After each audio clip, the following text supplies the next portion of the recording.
Audio Jungle.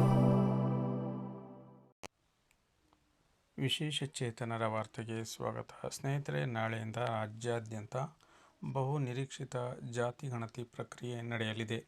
ಈ ಕುರಿತು ಒಂದು ಬಿಗ್ ಅಪ್ಡೇಟ್ ಇದೆ, ಅದು ನೀವು ಖಂಡಿತವಾಗ್ಲೂ ತಿಳ್ಕೊಳ್ಳೇಬೇಕು. ಅದ್ರ ಬಗ್ಗೆ ವಿಸ್ತಾರವಾಗಿ ನಾನು ಹೇಳ್ತಾ ಹೋಗ್ತೀನಿ. ಈ ಚಾನಲ್ ಹೊಸದಾಗಿ ನೋಡ್ತಾ ಇರೋರು ದಯವಿಟ್ಟು ವಿಶೇಷ ಚೇತನ ವಾರ್ತೆ ಚಾನಲನ್ನು ಸಬ್ಸ್ಕ್ರೈಬ್ ಮಾಡಿಕೊಂಡು ಈ ವಿಡಿಯೋಗೆ ಒಂದು ಲೈಕ್ ಕೊಡಿ ಮತ್ತು ಪ್ರತಿದಿನ 2 ಬಾರಿ ತಪ್ಪದೆ ನಮ್ಮ ಚಾನಲನ್ನು ವೀಕ್ಷಣೆ ಮಾಡಿ.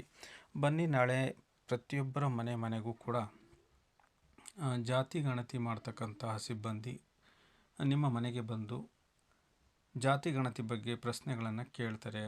ನೀವು ಒಂದು ದಿನ ಮುಂಚೆ ಅಂದರೆ ಇವತ್ತೇ ಅದಕ್ಕೆಲ್ಲ ರೆಡಿಯಾಗಿ ಏನೆಲ್ಲ ದಾಖಲೆಗಳು ಅವ್ರು ಕೇಳ್ತಾರೆ ಅದನ್ನು ನೀವು ಇಟ್ಕೊಂಡ್ರೆ ನಿಜವಾಗ್ಲೂ ಕೂಡ ಜಾತಿ ಗಣತಿ ಮಾಡ್ತಕ್ಕಂತಹ ಸಿಬ್ಬಂದಿಗೆ ತುಂಬ ಅನುಕೂಲ ಆಗ್ತದೆ. ಬೇಗ ಅವರು ಸರ್ವೆಯನ್ನು ಮಾಡ್ಬೋದು. ಸ್ನೇಹಿತರೆ, ಇದು ಕರ್ನಾಟಕ ರಾಜ್ಯದ ಬಹು ನಿರೀಕ್ಷಿತ ಜಾತಿ ಗಣತಿಯ ಪ್ರಕ್ರಿಯೆಯಾಗಿದೆ. ಹಾಗಾದರೆ ಜಾತಿ ಗಣತಿ ಪ್ರಕ್ರಿಯೆಯಲ್ಲಿ ಕೇಳಲಾಗುವ ಪ್ರಶ್ನೆಗಳು ಏನು ಮತ್ತು ಎಷ್ಟು ಪ್ರಶ್ನೆಗಳನ್ನು ಕೇಳ್ತಾರೆ ಅಂತೇಳ್ಬಿಟ್ಟು ನಿಮಗೆಲ್ಲ ಗೊಂದಲ ಇದೆ. ಆ ಗೊಂದಲಕ್ಕೆ ನಿವಾರಣೆ ಈ ವಿಡಿಯೋದಲ್ಲಿ ಕೊಡ್ತಾ ಹೋಗ್ತೀನಿ. ದಯವಿಟ್ಟು ವಿಡಿಯೋವನ್ನು ಲೈಕ್ ಮಾಡಿ ಮತ್ತು ಸ್ಕಿಪ್ ಮಾಡದಲೇ ಪೂರ್ತಿ ವಿಡಿಯೋನ 2 ಬಾರಿ ಖಂಡಿತವಾಗ್ಲೂ ನೋಡಿ, ಯಾಕಂದರೆ ಇದು ಅತ್ಯಂತ ಪ್ರಮುಖವಾಗಿರ್ತಕ್ಕಂಥ ವಿಡಿಯೋ ಆಗಿದೆ. ಜಾತಿ ಗಣತಿಯಲ್ಲಿ ಒಟ್ಟು 60 ಪ್ರಶ್ನೆಗಳನ್ನು ಕೇಳ್ತಾರೆ. ಪ್ರಥಮ ಪ್ರಶ್ನೆ ಅವರು ಕೇಳೋದೇ, ಮೊದಲನೇ ಪ್ರಶ್ನೆ ಮನೆಯ ಮುಖ್ಯಸ್ಥರ ಹೆಸರನ್ನು ಕೇಳ್ತಾರೆ. 2ನೇದು ತಂದೆ ಹೆಸರನ್ನು ಕೇಳ್ತಾರೆ. 3ನೇದು ತಾಯಿಯ ಹೆಸರು. 4ನೇದು ಕುಟುಂಬದ ಹೆಸರು ಅಂದರೆ ಕುಲ. 5ನೇದು ಮನೆಯ ವಿಳಾಸವನ್ನು ಅವರು ಕೇಳ್ತಾರೆ. 6ನೇದು ಮೊಬೈಲ್ ಸಂಖ್ಯೆ ಕೇಳ್ತಾರೆ. 7ನೇದು ರೇಷನ್ ಕಾರ್ಡ್ ಸಂಖ್ಯೆಯನ್ನು ಕೇಳ್ತಾರೆ. ಹಾಗಾಗಿ ನೀವು ರೇಷನ್ ಕಾರ್ಡನ್ನು ಈಗಲೇ ರೆಡಿ ಮಾಡಿಕೊಂಡು ಇಟ್ಕೋಬೇಕು. 8ನೇದು ಅತ್ಯಂತ ಪ್ರಮುಖವಾಗಿರ್ತಕ್ಕಂಥದ್ದು ಆಧಾರ್ ಕಾರ್ಡ್ ಸಂಖ್ಯೆ. ಹಾಗಾಗಿ ಆಧಾರ್ ಕಾರ್ಡ್ಗಳನ್ನು ಎಲ್ಲರ ಆಧಾರ್ ಕಾರ್ಡನ್ನು ರೆಡಿ ಮಾಡಿ ಇಟ್ಕೊಳ್ಳಿ.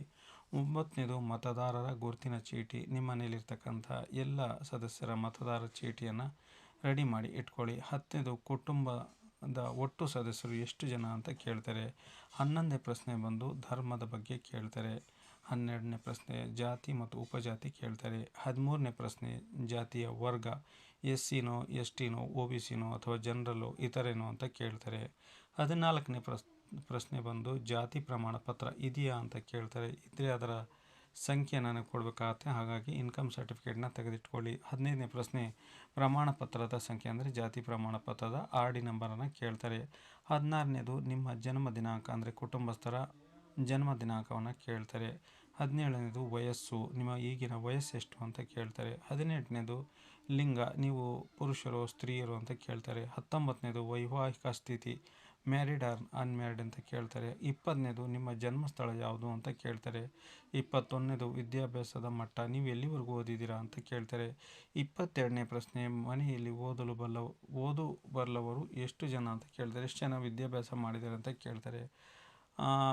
22ನೇ ಪ್ರಶ್ನೆ ಮಕ್ಕಳು ಶಾಲೆಗೆ ಹೋಗ್ತಿದ್ದಾರೆ ಅಂತ ಕೇಳ್ತಾರೆ. 24ನೇ ಪ್ರಶ್ನೆ ಶಾಲೆಯ ಪ್ರಕಾರ ಸರ್ಕಾರಿ ಉದ್ಯೋಗಿನೋ ಖಾಸಗಿನೋ ಅಂತ ಕೇಳ್ತಾರೆ, ಅಂದರೆ ಯಾವ ಶಾಲೆಯಲ್ಲಿ ಓದ್ತಾ ಇದ್ದಾರೆ.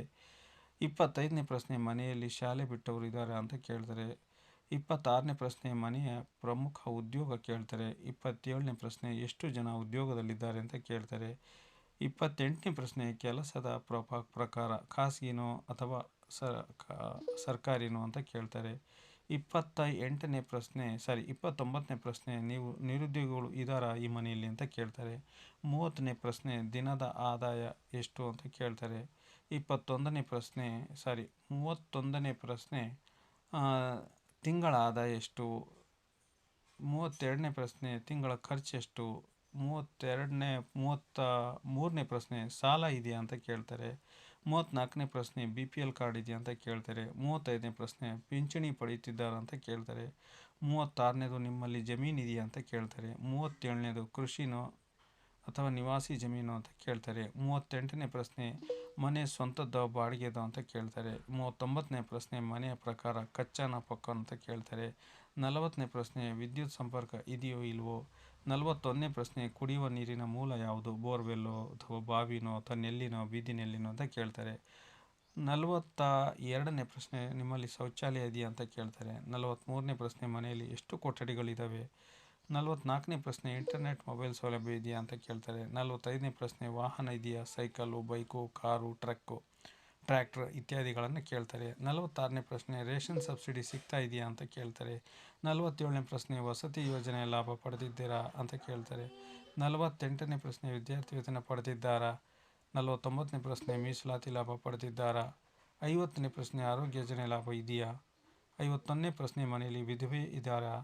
52ನೇ ಪ್ರಶ್ನೆ ಅಂಗವಿಕಲರಿದ್ದಾರಾ. 53ನೇ ಪ್ರಶ್ನೆ ಹಿರಿಯ ನಾಗರಿಕರು 60 ವರ್ಷ ಮೇಲ್ಪಟ್ಟರಿದ್ದಾರಾ. 65ನೇ ಪ್ರಶ್ನೆ 6 ವರ್ಷದೊಳಗಿನ ಮಕ್ಕಳೆಷ್ಟು. 55ನೇ ಪ್ರಶ್ನೆ ಯುವಕರು 18 ವರ್ಷ ಮೇಲ್ಪಟ್ಟವರೆಷ್ಟು. 56ನೇ ಪ್ರಶ್ನೆ ಯಾವುದೇ ಸಾಮಾಜಿಕ ಸಂಘ ಸಂಸ್ಥೆಯಲ್ಲಿ ನೀವು ಸೇರಿದ್ದೀರಾ ಅಂತ ಕೇಳ್ತಾರೆ. 57ನೇ ಪ್ರಶ್ನೆ ಮನೆಯಲ್ಲಿ ನೋಂದಾಯಿತ ಮತದಾರರು ಎಷ್ಟು ಅಂತ ಕೇಳ್ತಾರೆ. 58ನೇ ಪ್ರಶ್ನೆ ಮತದಾನ ಮಾಡುವವರೆಷ್ಟು ಅಂತ ಕೇಳ್ತಾರೆ. 59ನೇ ಪ್ರಶ್ನೆ ಜಾತಿ ಆಧಾರದ ಮೇಲೆ ಭೇದ ಭಾವ ಅನುಭವಿಸ್ತಿದ್ದೀರಾ ಅಂತ ಕೇಳ್ತಾರೆ.